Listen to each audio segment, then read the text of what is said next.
I'm not sure how familiar you are with bridges, but there's kind of different ways of bridging, right?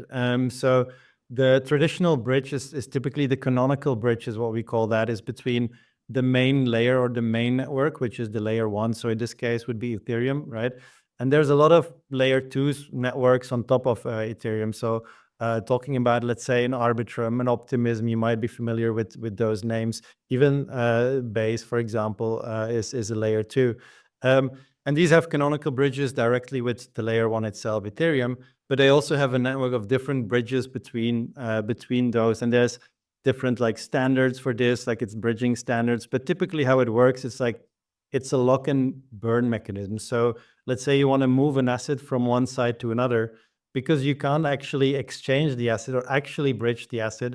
You lock it on one side, and then on the other side of the bridge or on the other network, you mint a new one, or you create a new one actually.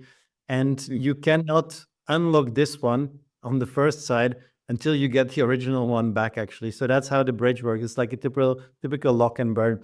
But that's quite risky, because you have this like honeypot of all these assets that are still stuck in the bridge in one formal way. So that's like a traditional bridge between networks.